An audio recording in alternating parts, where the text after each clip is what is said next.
اعوذ باللہ من الشیطان اللعین الرجیم بسم اللہ الرحمن الرحیم الحمدللہ رب العالمین بارئ الخلائق اجمعین والصلاة والسلام علی جمیع الانبیاء والمرسلین سیما من سمی فی الآفاق بأحمد وفی الارض بأبی القاسم محمد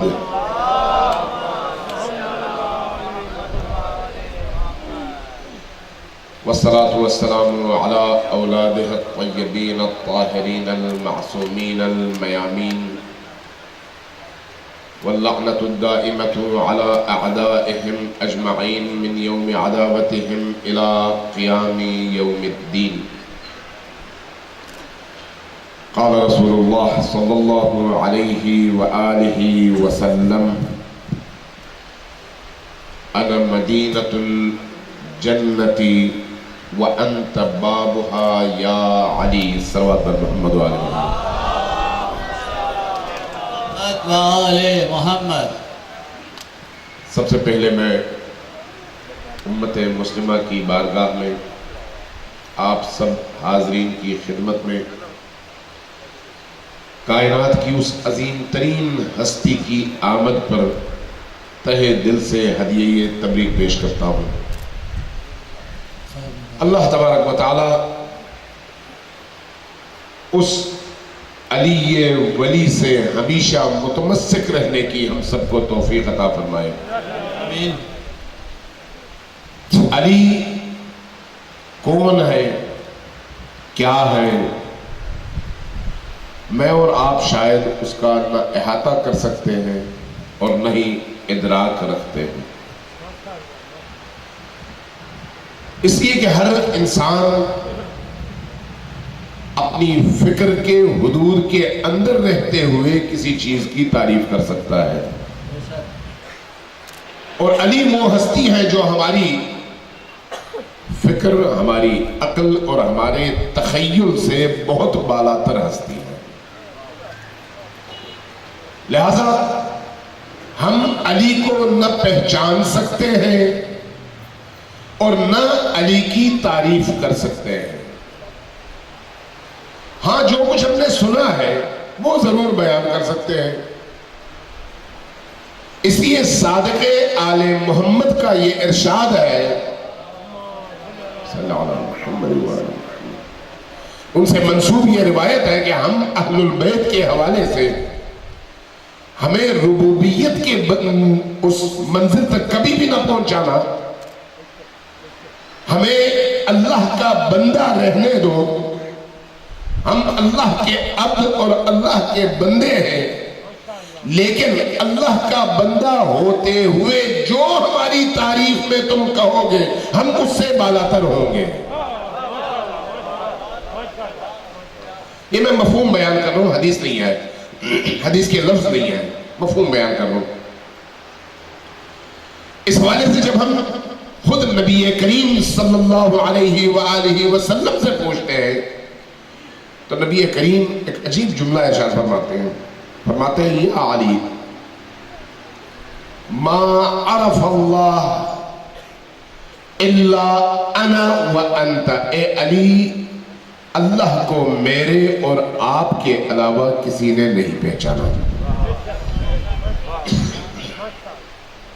وما عرفنی، اور مجھے بھی کسی نے نہیں پہچانا الا اللہ وانت، اللہ اور آپ کے علاوہ.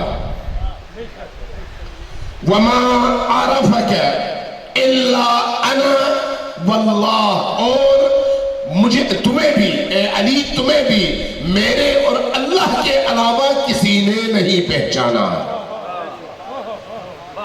اس لیے کہ علی وہ چیز نہیں ہے، وہ ہستی نہیں ہے جو عقل بشر میں سمائے. عقل بشر میں سمانے والی ہستی کو علی نہیں کہا جاتا. اس لیے علی جب اپنے اوصاف بیان کرتے ہیں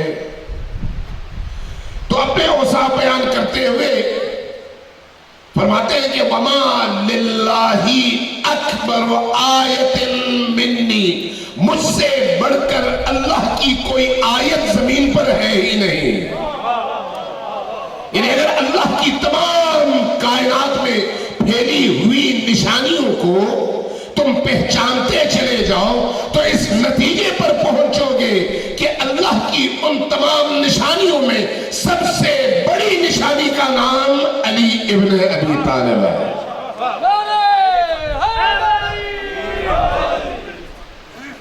وما للہ آیت اکبر منی، اللہ کی نشانیوں میں مجھ سے بڑھ کر کوئی نشانی موجود ہے ہی نہیں۔ ما للہ نبأ اعظم منی، اللہ کی جو بڑی بڑی عظیم خبریں ہیں ان میں بھی مجھ سے بڑھ کر اللہ کی کوئی عظیم خبر روئے زمین پر ہے ہی نہیں۔ اگر آپ علی کو پہچاننا چاہیں تو پھر نبی کی زبان سے دیکھیں، خود علی کی زبان سے دیکھیں، اہل البیت کی زبان سے دیکھیں۔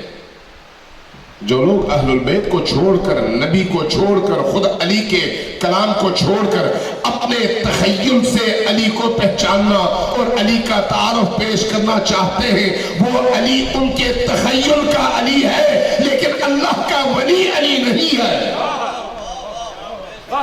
لہذا اللہ کے ولی علی کو یا علی کی زبان سے پہچانو، یا رسول کی زبان سے پہچانو، یا پھر اللہ کی زبان سے پہچانو کہ علی کون ہے۔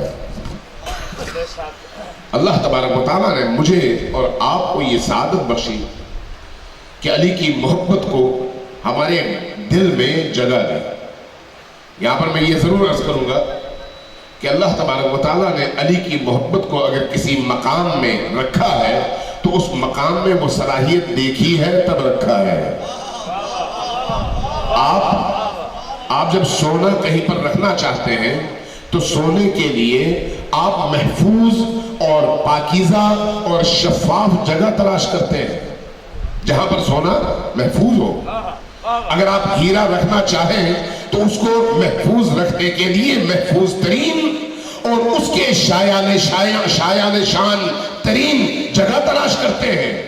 تو آپ کا کیا خیال ہے کہ علی کی محبت اتنی سستی چیز ہے کہ جہاں پھینک دیا نہیں، ایسا نہیں ہے۔ علی کی محبت کے لیے پاکیزہ ترین ظرف اور برتن چاہیے اور اس کو نورانی ہونا چاہیے۔ جب تک وہ ظرف اور برتن نورانی نہ ہو علی کی محبت وہاں پر ٹھہر نہیں سکتی۔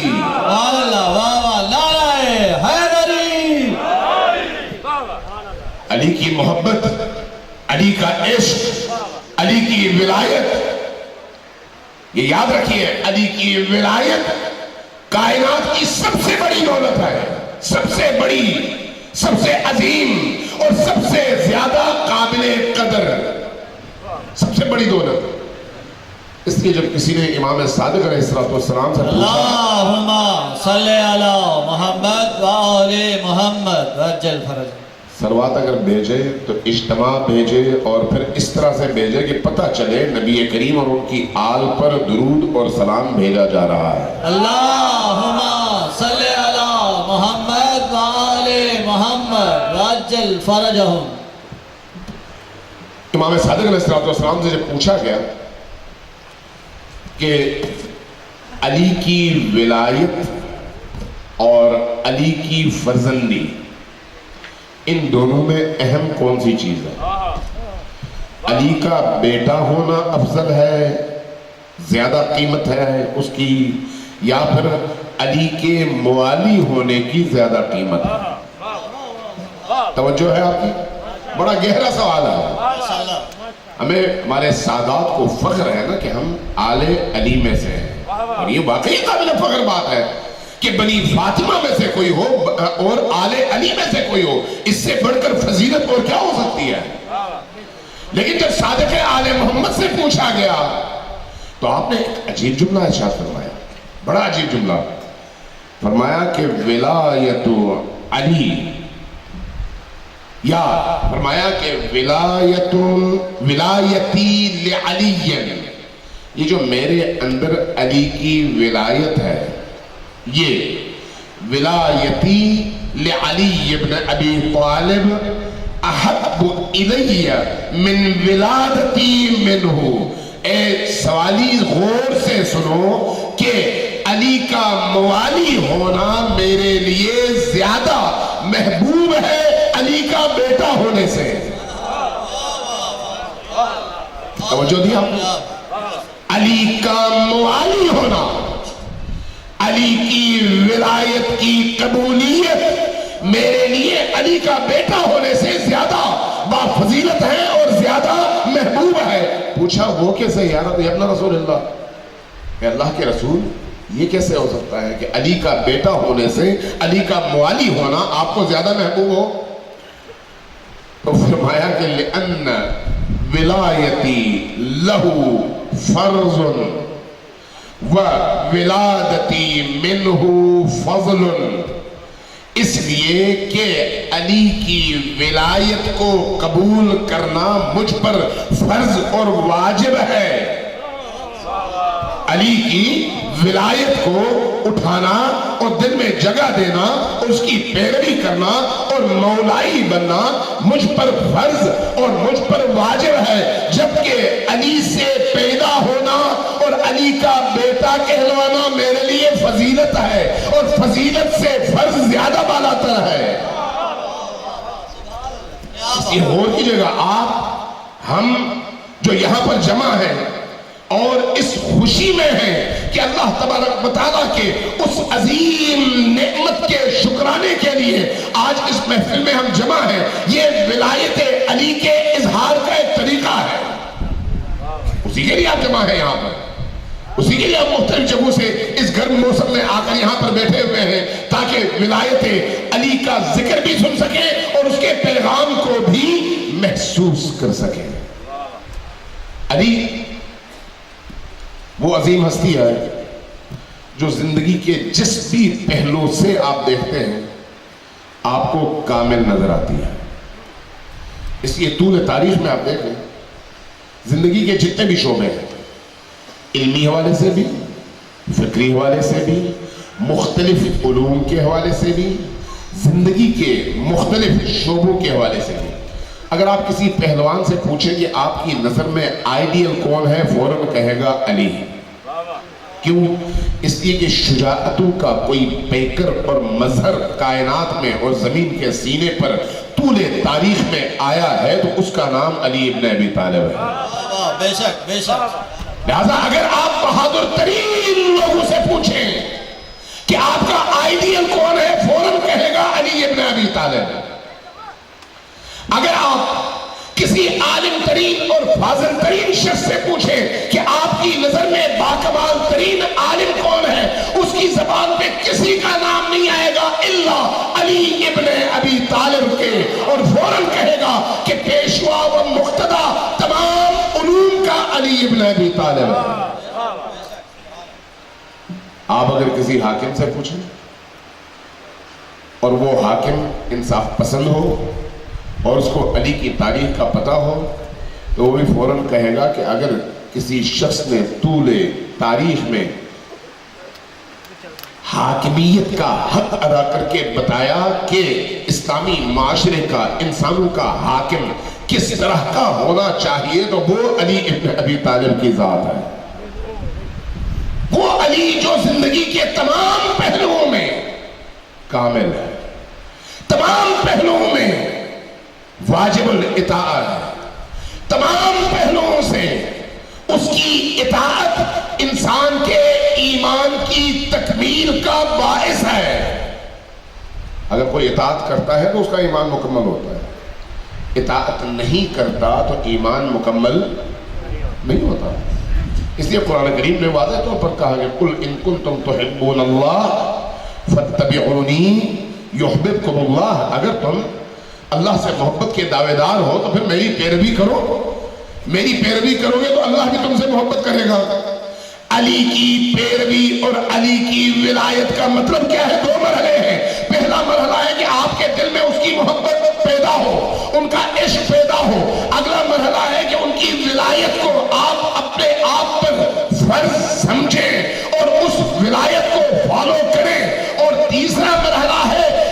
وہی میدان میں جہاں علی نے کہا کھڑے نظر آئے، جہاں علی نے کہا وہاں پر کھڑے نظر نہ آئے۔ جس طرح سے علی نے چاہا اس طرح سے آپ نظر آئے۔ حضرت سلمان فارسی سے کسی نے پوچھا کہ اے سلمان فارسی، ہم نے دیکھا ہے کہ آپ رسول کریم کے پیچھے پیچھے چلتے ہیں اور حتیٰ آپ قدم بھی وہاں پر رکھتے ہیں جہاں رسول قدم رکھتے ہیں، وجہ کیا ہے؟ کہا کہ مجھے اللہ نے حکم دیا ہے کہ اپنے رسول کی اطاعت کرو، لہٰذا میں اطاعت میں ظاہری طور پر قدم اٹھاتے ہوئے بھی وہی قدم رکھتا ہوں جہاں پر رسول نے قدم رکھا، تاکہ میں مکمل طور پر مطیع کہلاؤں۔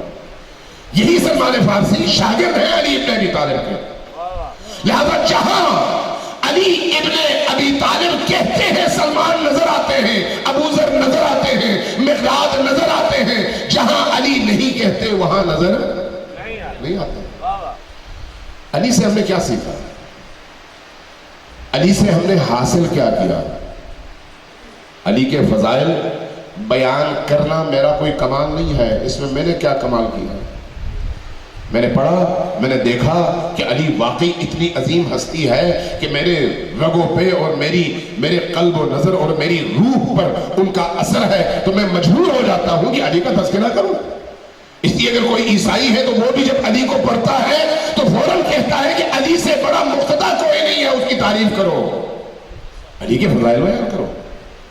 اگر کوئی ہندو بھی ہے علی کے کمالات کو جب پڑھتا ہے سنتا ہے تو کہتا ہے کہ علی سے بڑا مقتدی کون ہے جس کی ہم تعریف کریں، اس لیے علی کو آئیڈیالائز بھی کرو اور ان کے پیچھے پیچھے چلنے کی کوشش بھی کرو۔ ہندو بھی یہی کہے گا، کیوں؟ اس لیے کہ ہر انسان اعلیٰ اقدار سے محبت کرتا ہے اور علی اقدار کا بھی امام ہے، علی ویلیوز کا بھی امام ہے۔ لہذا کسی سے بھی آپ پوچھ لیں، علی کی فضیلت ہر ایک بیان کرے گا، اور اس سے جو بھی علی کے فضائل سنے گا اس کی روح معطر ہوگی، اس لیے کہ وہ فطرت کے مطابق جب دیکھتا ہے کہ علی کے کمالات اتنے اونچے ہیں اور وہ فطری طور پر کمالات کا دلدادہ ہے تو علی کا دلدادہ خود بخود ہو جائے گا۔ یہ فطرت ہے ہماری، میری بھی فطرت ہے، آپ کی بھی فطرت ہے، لیکن علی اس فطرت سے تھوڑا سا ہمیں آگے دیکھنا چاہتے ہیں۔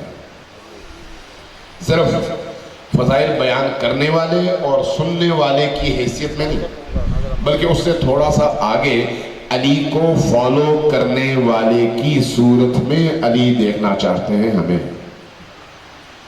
مجھے یہ بتائیں کہ علی نے جو زندگی گزاری، اس زندگی میں نبی کریم نے صلی اللہ علیہ وآلہ وسلم نے علی کے جتنے بھی فضائل بیان کیے، مولانا بابا اردو جن کو کہا جاتا ہے مولانا عبدالحق،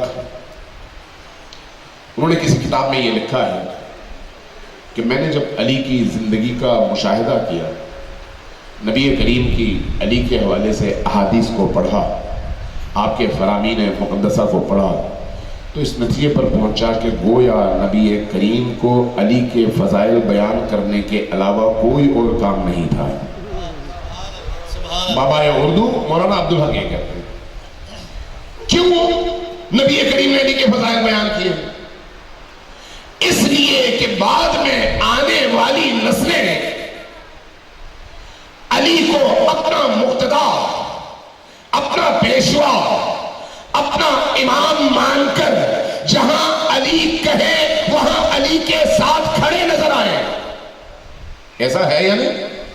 صرف تعریفیں سننے کے لیے تو نہیں کہا، صرف تعریفیں کرنے کے لیے تو نہیں کہا، اس لیے تو تعریف نہیں کی کہ چلو تم بھی فضائل بیان کرو، لیکن علی جب مظلوم ہو تو تم ظالم کی صف میں کھڑے ہو جاؤ، اس لیے تو نہیں کہا۔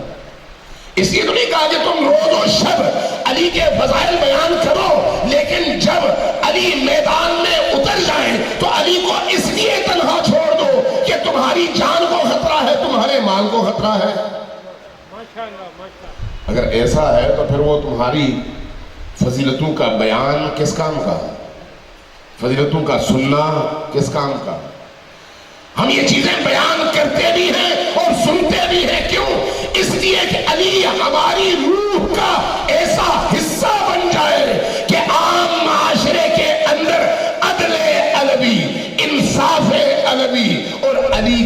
عدل کے نفاذ میں ہم وہی کردار ادا کر سکیں جو علی کرنا چاہتے تھے. علی کے امنگوں کو، علی کی آرزوؤں کو، علی کے خوابوں کو، علی کی خواہشوں کو، علی کے ارادوں کو اور علی کی تعلیمات کو معاشرے کے اندر عملی جامہ پہنا کر ہر شخص کو سلمان و بوذر بنانے کی کوشش کرو کہ علی اگر میدان میں اترے تو ان کے گرد ابوذر و سلمان ایک اور دو نہ ہوں بلکہ کروڑوں میں ہوں. اس طرح سے علی کی محبت کو بانٹو کہ اس محبت کے نتیجے میں جو بچے جوان ہوں وہ اپنا سر ہتھیلی پر لے کر میدان میں اترنے کے لیے تیار ہو، اور جہاں علی کا پسینہ گرے وہاں پر وہ جوان اپنا خون گرا کر بتا دے کہ میں علی کا موالی ہوں. اس لیے ہے علی کی فضیلتوں کا بیان. علی کی فضیلتوں کے بیان سے ایمان میں اضافہ ہو جاتا ہے. علی کے فضائل کے بیان سے انسان کی روح معطر ہو جاتی ہے، نورانی ہو جاتی ہے. علی کا ذکر سننے سے کان معطر ہوتے ہیں. علی کا ذکر سننے سے اور پڑھنے سے اور بولنے سے زبانیں معطر ہوتی ہیں، روح معطر ہوتی ہے، روح نورانی ہو جاتی ہے. کوئی دوسری رائے نہیں ہے اس میں، کوئی اس میں شک اور شبہ کی بات نہیں ہے. علی دوسرے لفظوں میں قرآن کی طرح سے ہے. دوسرے لفظوں میں علی قرآن کی طرح سے ہے. کیا یہ علی کا اپنا کلام نہیں ہے کہ فرمایا انا القرآن الناطق، میں بولتا قرآن ہوں، تم کدھر جا رہے ہو؟ کیا یہ خود علی کا اعلان نہیں ہے کہ اس صحیفے کے اندر بند کتاب خود بولتی نہیں ہے، اس لیے ہر گمراہ شخص اپنی مرضی کے مطابق ان آیات کو ڈھالنے کی کوشش کرتا ہے. اگر تم حق کے رستے پر قائم رہنا چاہتے ہو تو اس قرآن کے آئینے میں جو بولتا نہیں ہے اس بولتے قرآن کی طرف رجوع کرو تاکہ تمہیں پتا چلے کہ اللہ چاہتا کیا ہے. انا القرآن الناطق، میں بولتا قرآن ہوں. انا کلام اللہ الناطق، میں اللہ کا بولتا کلام ہوں. بولتا کلام نبی کریم وحی لے کر آئے. حضرت جبرائیل اترتے تھے، وحی نبی کریم پر اترتی تھی، آپ کی زبان اقدس سے وحی کے کلمات جاری ہوتے تھے اور صحابہ کرام اس کو لکھتے تھے. لکھنے کے بعد جیسے ابھی آپ نے کاغذ پہ قرآن کی آیت لکھ دی، ایک طرف رکھ دی، اگر آپ نے اس پر عمل کیا تو آپ راہ نجات پر ہیں. عمل نہیں کیا اور ایک طرف رکھ دیا تو اس لکھے ہوئے قرآن نے آپ کو مجبور تو نہیں کرنا، حساب کتاب ہونا ہے اس دنیا میں. لیکن اس خاموش قرآن کے ساتھ نبی کریم نے بولتے قرآن کو بھی پیش کیا اور کہا کہ اس خاموش قرآن کا ترجمان یہ بولتا قرآن ہے جس کو علی کہتے ہیں. بولتا قرآن، انا کلام اللہ الناطق، میں اللہ کا بولتا ہوا کلام ہوں. اس لیے نبی کریم نے علی کے فضائل اور علی کے مقام کو جب بیان کیا تو عجیب انداز میں مجھے آپ کو رستہ دکھایا کہ ہم کس طرح سے علی کی محبت کی قیمت ادا کر سکتے ہیں. علی کی محبت کی قیمت ادا کرنے کے لیے تیار ہو. خاموشی ہے محفل میں، کیوں زیادہ پیسے لگتے ہیں؟ خاموش ہیں آپ. علی کی محبت کی قیمت ادا کرنی پڑے تو تیار ہو. لبیک لبیک لبیک یا حسین، لبیک لبیک لبیک یا علی. صلوات بھیجئے پر محمد و آل محمد. اللہم صلی علی محمد و آل محمد. نبی کریم نے امیر المؤمنین علی ابن ابی طالب کو مخاطب کیا اور فرمایا یا علی، اے میرے بھائی علی، مثلک فی امتی مثل قل هو اللہ احد، میری امت کے درمیان تمہاری مثال قل هو اللہ احد کی طرح سے ہے۔ قل هو اللہ احد کی سورہ اخلاص کی جو فضیلتیں بیان کی گئی ہیں اس میں کہا گیا ہے کہ اگر کوئی شخص رات کو سونا چاہے تو 3 دفعہ قرآن پڑھ لے، 3 دفعہ سورہ اخلاص پڑھ لے۔ اگر اس نے 3 دفعہ سورہ اخلاص پڑھ لی تو گویا اس نے ایک قرآن ختم کر لیا۔ 1 دفعہ پڑھے تو 1/3 قرآن، 2 دفعہ پڑھے تو 2/3 قرآن، اور اگر 3 دفعہ پڑھ کر سوئے اور نیند میں چلا جائے تو اس نے گویا ختم قرآن کرنے کے بعد نیند کی وادی میں قدم رکھا ہے۔ یہ نبی کریم کی وہ روایت ہے جس کو شیعہ سنی تمام راویوں نے نقل کیا ہے۔ نبی کریم نے امیر المؤمنین علی ابن ابی طالب کو مخاطب کر کے فرمایا کہ یا علی مثلک فی امتی مثل قل هو اللہ احد، تمہاری مثال میری امت کے درمیان قل هو اللہ احد کی طرح سے ہے۔ کہا کیسے یا رسول اللہ؟ فرمایا فمن احبک بقلبہ، جس نے تم سے اپنے دل کی گہرائیوں سے محبت کی، فَكَأَنَّمَا قَرَأَ ثُلْثَ الْقُرْآنِ، گویا اس نے قرآن کا 1/3 حصہ پڑھ لیا۔ صرف محبت علی، علی کی محبت کو اپنے دل میں موجزل کرنے کا جو پہلا نتیجہ ہے وہ یہ ہے کہ تم نے قرآن کا 3 حصہ پڑھ لیا۔ نبی کریم نے فرمایا، آگے فرماتے ہیں کہ وَمَنْ حَبَّكَ بِقَلْبِهِ، اور جس نے تجھ سے اپنے دل کی گہرائیوں سے محبت کی، وَأَعَانَكَ بِلِسَانِهِ، اور اپنی زبان سے تمہاری اعانت کی، معاونت کی،